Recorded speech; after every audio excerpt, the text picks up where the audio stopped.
ગુજરાતમાં પણ એક આયુર્વેદિક જે પેપર હતું આયુર્વેદિક કોલેજનું યુનિવર્સિટીનું BAMS કહેવાય છે, તેનું પેપર લીક થઈ ગયું. હજુ તો એક દિવસ પહેલાં જ વડાપ્રધાન નરેન્દ્ર મોદી મણગા ફૂંકતા હતા કડક કાયદાનું, પણ 24 કલાક વીત્યું અને ગુજરાતમાંથી પેપર લીક. આ વખતે પેટર્ન ચેન્જ થઈ છે. હવે પેપર લીક નથી થતું, પણ એમાંના પ્રશ્નો લીક થયા છે, જેને લઈને આમ આદમી પાર્ટીના જે નેતાઓ છે તેણે સીધી રીતે રીવાબા જાડેજાની માંગ કરી છે. ખાસ કરીને આમ આદમી પાર્ટીના નેતા બ્રિજરાજ સોલંકીએ માંગ કરી છે. તે સિવાય યુવરાજસિંહ જાડેજા અને પ્રવીણ રામે પણ આગામી દિવસોમાં આ મુદ્દે સરકારને ઘેરવાની ચીમકી આપી છે. નમસ્કાર, હું છું ચિંતામણી પુત્રનીલ પટેલ. સ્વાગત છે આપનો અમારા કાર્યક્રમમાં. આવો સાંભળીએ બ્રિજરાજ સોલંકી, યુવરાજસિંહ જાડેજા અને પ્રવીણ રામ શું કહી રહ્યા છે. જય જવાન જય કિસાન, ઇન્કલાબ જિંદાબાદ, યુવા શક્તિ જિંદાબાદ. દોસ્તો, હું બ્રિજરાજ સોલંકી અને આજે તારીખ 27 જુલાઈ 2026ના રોજ ગુજરાતથી એક બ્રેકિંગ ન્યૂઝ આવે છે. ગુજરાતમાં જામનગર જિલ્લામાં આયુર્વેદિક યુનિવર્સિટીમાં BAMS નું પેપર ફરીવાર લીક થઈ ગયું. આ ગુજરાતની અંદર પહેલો બનાવ નથી. આના પહેલા 34 કરતાં પણ વધારે પેપરો લીક અલગ અલગ વિભાગોમાં થયા છે અને એમના કારણે આ ગુજરાતના અનેક નિર્દોષ યુવાનોએ અને વિદ્યાર્થીઓએ આત્મહત્યા કરી છે. પરંતુ આજ દિન સુધી આ ગુજરાતની સરકારે કોઈ પણ આરોપીને, અપરાધીને જેલના સળિયા પાછળ નથી નાખ્યો. ત્યારે તાજેતરમાં આપણે જોયું કે જે રીતના દેશના યુવાનો અને વિદ્યાર્થીઓએ એક થઈને જે નીટનો પેપર લીક થયો અને જંતર મંતર ખાતે આંદોલન કર્યું, ત્યારે સરકારે ઝૂકવું પડ્યું. ધર્મેન્દ્ર પ્રધાન જેઓ કેન્દ્રીય શિક્ષણ મંત્રી છે, એમણે રાજીનામું આપવું પડ્યું. ત્યારે ગુજરાત સરકારમાં શિક્ષણ મંત્રી તરીકે ફરજ અદા કરતા શ્રીમતી રીવાબા જાડેજાને હું વિનંતી કરું છું, રિક્વેસ્ટ કરું છું કે આપ શ્રીમતીએ પણ ગુજરાતની સારી શિક્ષણ વ્યવસ્થાને સુધારવા માટે આપ શ્રીમતીએ પણ રાજીનામું આપી દેવું જોઈએ. અમે ગુજરાતના યુવાનો અને વિદ્યાર્થીઓના હું પ્રતિનિધિ તરીકે શ્રીમતી રીવાબા જાડેજાને હું વિનંતી કરું છું કે અમે તમને 48 કલાકનો સમય આપીએ છીએ. આ 48 કલાકની અંદર આપ શ્રીમતી રાજીનામું આપી દો, નહીતર આવનારા દિવસોમાં અમે ગાંધી ચિંધ્યા માર્ગ ઉપર શાંતિપૂર્ણ રીતના આંદોલન કરીશું અને જરૂર પડે તો શહીદ આઝમ સરદાર ભગતસિંહના માર્ગ ઉપર પણ અમારી આંદોલન કરવાની તૈયારી. નમસ્કાર મિત્રો, તાજેતરમાં દિલ્હી જંતર મંતર ખાતે પેપર લીકની ઘટનાને લઈને ગુજરાતના લાખોની સંખ્યામાં યુવાનોએ આંદોલન કર્યું અને આ આંદોલનના કારણે શિક્ષણ મંત્રી ધર્મેન્દ્ર પ્રધાન એ રાજીનામું આપવું પડ્યું અને સાથે સાથે ભાજપ સરકારે એવી અનેક જાહેરાતો કરી કે હવે આવનારા સમયની અંદર સિસ્ટમ સુધારવામાં આવશે, પેપર લીક નહીં થાય, કડક કાયદો બનાવવામાં આવશે. હજુ તો આ વાત કોઈના મગજમાંથી નીકળી નથી, ત્યાં તો ગુજરાતમાં ફરીથી એક પેપર લીક થયું. આમ તો ગુજરાતમાં પેપર લીક થવું એ કોઈ મોટી વાત નથી, સામાન્ય ઘટના બની ગઈ છે. તાજેતરમાં આયુર્વેદિક યુનિવર્સિટી દ્વારા લેવાયેલી એક પરીક્ષાનું પેપર લીક થયું. જે પેપરમાં પ્રશ્નો આવ્યા એ પહેલેથી જ સોશિયલ મીડિયામાં સ્પ્રેડ થઈ ચૂક્યા હતા. તો આ ગુજરાતની ઘટના, ગુજરાતની અંદર હું તો એવું માનું છું કે સમગ્ર દેશમાં સૌથી વધારે પેપર ફૂટવાની ઘટના જો કોઈ રાજ્યની અંદર બની હોય તો એ ગુજરાતમાં બની છે. એક નીટનું પેપર ફૂટ્યું અને દિલ્હીની અંદર સમગ્ર દેશના યુવાનોએ ભેગા થઈ અને એક આંદોલન કરી અને સરકારને ઝુકાવી. તો મારે ગુજરાતના યુવાનોને પણ કહેવું છે કે આપણે તો લગભગ કોઈ પેપર બાકી નથી, મોટા ભાગના પેપરો ફૂટ્યા છે. છતાં પણ આપણે દિલ્હી જેવું આંદોલન લોકશાહી ઢબે કેમ ન કરી શકીએ? દિલ્હીની જેમ ગુજરાતમાં સરકારને મજબૂર કેમ ન કરી શકીએ? અત્યારે આ ઘટના હજી તાજી છે, છતાં પણ સરકારને કોઈ ગંભીરતા નથી, છતાં પણ આયુર્વેદિક યુનિવર્સિટીમાંથી લેવાયેલું પેપર ફૂટ્યું છે. એનો મતલબ એ છે કે માત્ર આંદોલનને શાંત કરવા માટે સરકારની ખાલી ડાઈ વાતો છે. હકીકતમાં કોઈ ઠોસ કદમ નથી, મજબૂત કદમ નથી. જો મજબૂત કદમ હોય, મજબૂત ઈરાદો હોય તો ગુજરાતમાં આયુર્વેદિક યુનિવર્સિટી દ્વારા જે પેપર લેવાયું એ ફૂટવું ન જોઈએ. એ ફૂટ્યું છે એમનો મતલબ એ છે કે સરકારની વિચારધારા હજુ પણ એ દિશામાં છે. તો ગુજરાતના યુવાનોએ જાગવું પડશે, અવાજ ઉઠાવવો પડશે અને દિલ્હી જંતર મંતરની જેમ યુવાનોએ તાકાત બતાવી એમ ગુજરાતમાં પણ લોકશાહી ઢબે અને ગાંધી ચિંધ્યા માર્ગે તાકાત દેખાડવી પડશે. પ્રવીણ રામ, પ્રદેશ ફ્રન્ટલ અધ્યક્ષ આમ આદમી પાર્ટી અને પ્રદેશ કિસાન મોરચા અધ્યક્ષ આમ આદમી પાર્ટી. હિન્દ, જય ભારત. હું યુવરાજસિંહ જાડેજા. હજી તો નીટ પેપર લીકનો મામલો શમ્યો નથી. હજી તો ગતરોજ દેશના પ્રધાનમંત્રી આદરણીય નરેન્દ્ર મોદી સાહેબ એવું કહેતા હતા કે કોઈ પણ પેપર લીકેજના જે માફિયાઓ છે એને છોડવામાં નહીં આવે. આ બધા જ જે કેસો છે ફાસ્ટ ટ્રેકની અંદર ચાલશે અને જે પણ ચમરબંધી હશે એને કડકમાં કડક અમે સજા કરીશું. ત્યાં એનું જ એટલે કે ગુજરાતમાંથી જે પનોતા પુત્ર જ્યારે આજે દેશની ધરા સંભાળી રહ્યા છે એવા પ્રધાનમંત્રીનું ગુજરાત, અને જેમાં ગુજરાતના શિક્ષણ મંત્રી જ્યાંથી આવે છે એ જામનગર, અને જામનગરની જે આયુર્વેદ યુનિવર્સિટી છે એ યુનિવર્સિટીમાં BMSની જે પરીક્ષા ચાલી રહી હતી તેમાં શૈલ્ય તંત્ર 1નું પેપર લીક થઈ જવાના સમાચાર આજે તમામ માધ્યમોમાં વહેતા થયા છે. ક્યાં સુધી ભવિષ્ય સાથે, વિદ્યાર્થીઓના ભવિષ્ય સાથે ચેડા ચાલુ રહેશે? લગભગ 25 સેન્ટરોમાં આ પરીક્ષાનું આયોજન થયું હતું. હજારો વિદ્યાર્થીઓ આ પરીક્ષા આપી રહ્યા હતા. જે આ કહી શકાય કે યુનિવર્સિટી સંલગ્ન જે 23 જે કોલેજો છે એ કોલેજની અંદર આ પરીક્ષાનું આયોજન થયું હતું. ત્યાં હજારો વિદ્યાર્થીઓ આજે ક્યાંક ને ક્યાંક અસમંજસતામાં છે કે આ પરીક્ષા પ્રશ્નપત્રનું થશે શું, ફરીથી લેવાશે કે શું થશે? કેમ કે આ જે પ્રશ્નપત્ર હતું જે શૈલ્યતંત્ર 1 એના પ્રશ્નો ઓલરેડી વોટ્સઅપ ઉપર આગલે દિવસે જ આવી જાય અને બેઠે બેઠે 11 પ્રશ્નો એ જ પરીક્ષામાં પૂછાય છે. આ મોડસ ઓપરેન્ડી કોઈ નવી નથી. આ ભૂતકાળમાં પણ આ મોડસ ઓપરેન્ડી આપણે જોઈ ચૂક્યા છીએ. મહારાજા કૃષ્ણકુમાર ભાવનગર યુનિવર્સિટીમાં પણ જે બીકોમના BBAના પેપર લીક થયા હતા એ આ જ પ્રકારે થતા કે વોટ્સઅપની અંદર અગાઉથી તમારી પાસે પેપર અને પ્રશ્નપત્ર આવી જાય. સાબરકાંઠાની એક્સપેરિમેન્ટલ કોલેજ હોય તો ત્યાં પણ એ જ થતું હતું કે વોટ્સઅપની અંદર પહેલા તમારી પાસે બધા જ પ્રશ્નો જે છે એ આવી જાય અને પછી તમારે પરીક્ષામાં બેઠા બેઠા પ્રશ્નોના જવાબ લખવાના.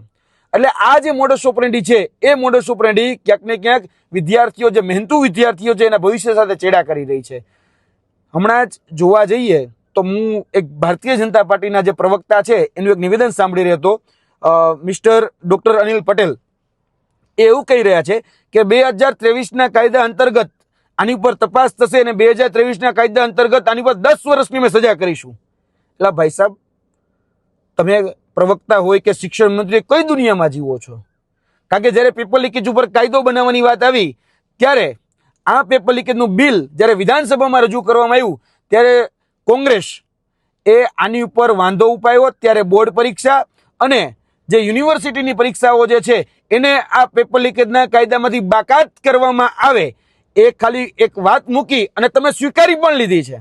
એટલે આ જે મિલીભગત હતી ને એ મિલીભગત અહીંયા આજે થતી હોતી થાય છે કે યુનિવર્સિટી એક્ઝામ હોય કે બોર્ડ એક્ઝામ હોય એ આ કાયદા અંતર્ગત લાવવાની વાત કરવામાં આવી હતી. અને કોંગ્રેસે જ્યારે એમ કીધું કે ભાઈ તમે આ બોર્ડ પરીક્ષાની યુનિવર્સિટી એક્ઝામ છે એને દૂર કરો તો તમે એને દૂર કરી નાખી. હવે તમે કયા કાયદા અંતર્ગત સજા આપવાની વાત કરો? 2023ના તો 2023ના કાયદા અંતર્ગત કોઈ યુનિવર્સિટી તો છે જ નહીં, અને યુનિવર્સિટી કાયદા અંતર્ગત જ નથી તો કઈ રીતે તમે 10 વર્ષની સજા આપશો?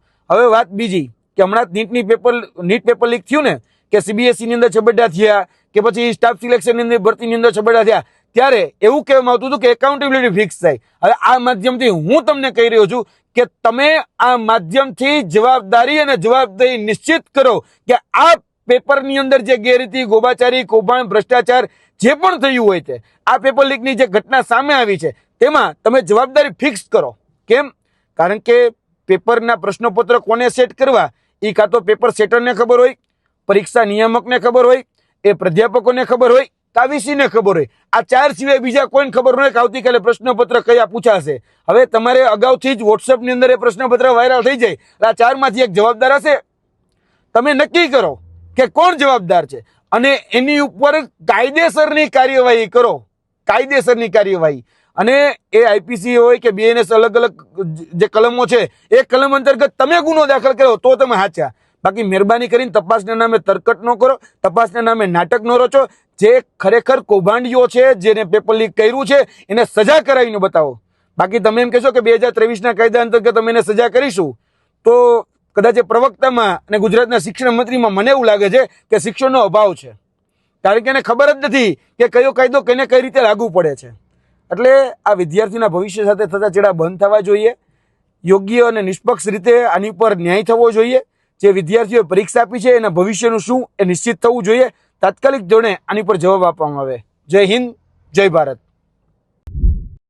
મિત્રો, વડાપ્રધાનશ્રીએ એવું કીધું કે કાયદા ખૂબ કડક કરવામાં આવશે, ફાસ્ટ ટ્રેક કોર્ટ બનાવવામાં આવશે અને બીજું ઘણું બધું જેલની પાછળ મોકલી દેવામાં આવશે. પણ વડાપ્રધાન સાહેબની વાતની કોઈ અસર ગુજરાતમાં પડી નથી. હજુ તો હમણાં ધર્મેન્દ્ર પ્રધાને રાજીનામું આપ્યું, વડાપ્રધાન સાહેબે આખા દેશને આશ્વાસન આપ્યું કે કડક પગલાં લેવામાં આવશે, અને ત્યાં જ ગુજરાત રાજ્યની આયુર્વેદ યુનિવર્સિટી દ્વારા જે પરીક્ષા લેવામાં આવી એમાં શલ્યતંત્ર ભાગ 1નું પેપર ફૂટી ગયું, લીક થઈ ગયું. વોટ્સએપની અંદર કેટલાક મહત્વના પ્રશ્નો એમ લખી અને તમામ આયુર્વેદ શાખાના વિદ્યાર્થીઓના વોટ્સએપ સુધી પહોંચાડી દેવામાં આવ્યા એડવાન્સમાં. 12માંથી 11 પ્રશ્નો બેઠા બેઠા વાસ્તવિક પરીક્ષામાં પૂછાયા. વોટ્સએપમાં 12 પ્રશ્નોનું લિસ્ટ જાહેર થયું, તેમાંથી 11 પ્રશ્નો સેમ ટુ સેમ પૂછાઈ ગયા. એનો અર્થ એ થયો કે પેપર લીક કરવાની આ નવી પદ્ધતિ છે કે ઓરિજિનલ પેપર લીક નહીં કરવાનું, પણ ઓરિજિનલ પેપરમાં જે કાંઈ પ્રશ્નો પૂછાવાના હોય એ પ્રશ્નોને આઈએમપી પ્રશ્ન તરીકે, ઇમ્પોર્ટન્ટ પ્રશ્ન તરીકે અગાઉથી મોકલી દેવાના.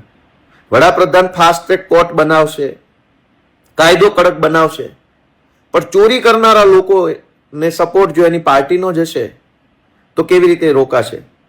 એટલે હજી પેપર લીક સામેની લડાઈ પૂરી થઈ હોય એવું હું માનતો નથી. ગુજરાતમાં પેપર લીક થયું છે, ગુજરાતના યુવાનો પણ જાગે અને કારકિર્દી યુવાનોની જે બગડી રહી છે એની સામે અવાજ ઉઠાવે તો અને તો જ આ પેપર લીકની ઘટનાઓ અટકશે એવું હું માનું છું. જય હિન્દ.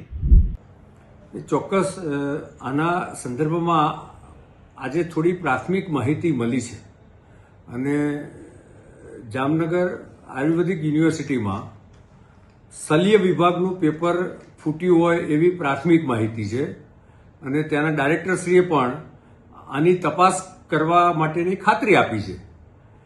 પરંતુ ગુજરાત સરકાર દ્વારા 2023માં જ આ પ્રકારની કોઈ પણ ઘટના, પછી એ પેપર કાઢનાર પ્રોફેસર હોય કે યુનિવર્સિટીના કોઈ કર્મચારી હોય કે કોઈ પણ વિદ્યાર્થી હોય, એની સામે કડકમાં કડક કાર્યવાહી થઈ શકે એ પ્રકારનો ગુજરાતમાં કાયદો બનેલો છે. અને એમાં 10 લાખથી 1 કરોડ સુધીની સજા થઈ શકે છે, પેનલ્ટી થઈ શકે છે, અને સાથે સાથે 3 વર્ષથી 10 વર્ષ સુધીની પણ જેમાં સજાનું પ્રોવિઝન છે. આ ગુનો કાયદા પ્રમાણે નોન બેલેબલ ગુનો છે, એટલે કે પોલીસને સીધી જ ધરપકડ કરવાનો અધિકાર છે. હું એવું માનું છું કે બધા જ લોકોએ વિદ્યાર્થીઓના હિતમાં આ પ્રકારના લોકોને ઉઘાડા પાડવા જોઈએ અને કડકમાં કડક સજા કરવી જોઈએ. આ વિષય, આ પ્રકારના સામાજિક દૂષણોનો વિષય એ રાજનીતિથી ઉપર ઉઠીને એક વિદ્યાર્થીઓની કારકિર્દી બાબતનો ઇસ્યુ છે, તો એને વિદ્યાર્થીઓના સંદર્ભમાં જ વિચારવું જોઈએ, અને સરકાર પણ કડકમાં કડક સજા કરશે એવી ખાતરી આપું છું. કોંગ્રેસ રાજકારણ કરી રહ્યું છે, તો રાજકારણ કેટલું યોગ્ય? આ રાજકારણથી ઉપરનો વિષય છે, અને કોઈ પણ માહિતી કોઈ પણ પક્ષના વ્યક્તિ કે XYZ ના ધ્યાનમાં આવે તો એ સરકારના ધ્યાન પર મૂકવી જોઈએ. અને આખા ગુજરાતમાં ભૂપેન્દ્રભાઈની સરકાર કડકમાં કડક કાર્યવાહી કરશે, અને આરોગ્ય મંત્રીએ પણ આનું કોગ્નિઝન્સ લીધું છે, અને એમણે પણ પ્રાથમિક અહેવાલ મંગાવ્યો છે. જે રીતે પેપર લીક થયું છે અને જે રીતે ભાજપના નેતાઓ બચાવવામાં આવ્યા છે તેને લઈને આપ શું વિચારો છો? જરૂરથી અમારા કોમેન્ટ બોક્સમાં કોમેન્ટ કરજો. એ સિવાય અમારી યુટ્યુબ ચેનલ લાઈક કરો, સબસ્ક્રાઈબ કરો, બેલ આઇકન દબાવો.